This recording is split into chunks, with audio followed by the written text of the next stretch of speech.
Good evening. A big warm welcome to all of you as we come together to celebrate the upcoming Spring Festival and renew friendship at the Chinese Embassy. The Chinese words for youth, 青春, literally mean a blooming spring. In the year ahead, I believe the youth from both our countries will instill more hope and vigor into China-US relations.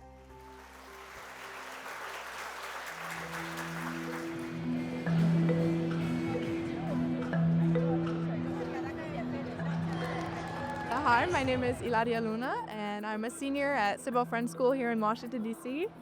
Well, I participated in an international Chinese proficiency and culture contest back in October, and I placed top 10 in the world, and so I was invited here to host the New Year's program. The dragon, a symbol of strength and prosperity, gracefully steps aside, passing its blessings to the snake, which ushers in wisdom, resilience, and adaptability.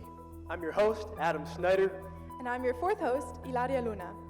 欢迎您来到2025中美青年新春联欢晚会，我们在这里给大家拜年了。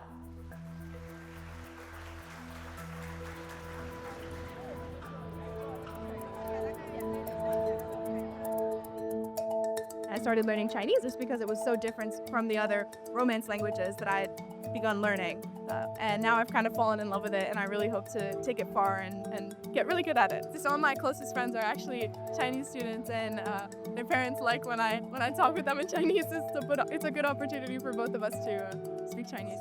In November 2023, President Xi Jinping announced in San Francisco that China would invite 50,000 American youth to visit and study in China over the next 5 years, establishing the Youth Exchange and Study Program. Over the past year, young people from across the United States have enthusiastically participated, with 15,000 American youth traveling to China so far. It is such a pleasure to be here. I've driven by it. I grew up in Washington, and I've driven by it as it was built.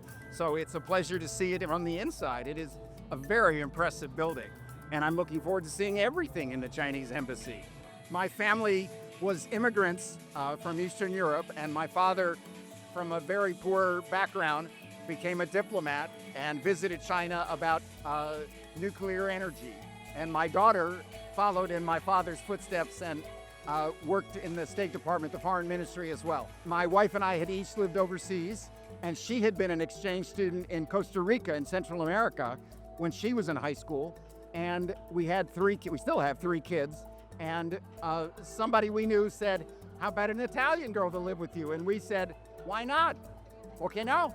And we had a wonderful experience, a fabulous experience.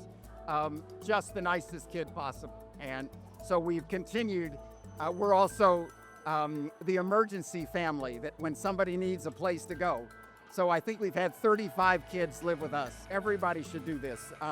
It is such a positive experience, but it is such an interesting way to demonstrate who we are and for the student to demonstrate who they are.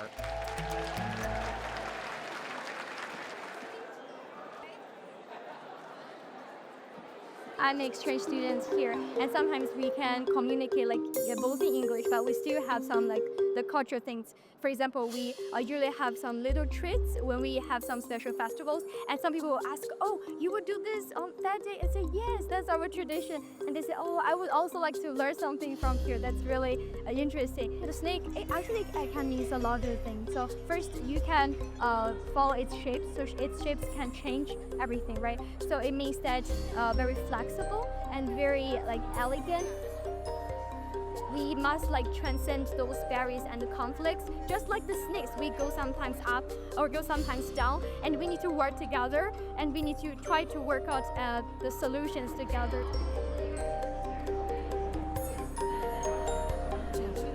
My name is Devin. I've been going to Baltimore International Academy for 9 years, taking Chinese. I think there's not many chances that a lot of kids get to take another language. I have been provided the opportunity to learn Mandarin. I am going to China this summer. I'm excited to actually learn more about the culture and mostly see the Great Wall. and just visit like tea shops or anything that I could really taste their food.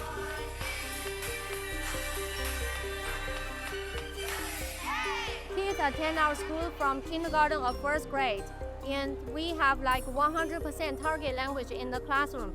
Students use language to learn different subjects like math, social studies.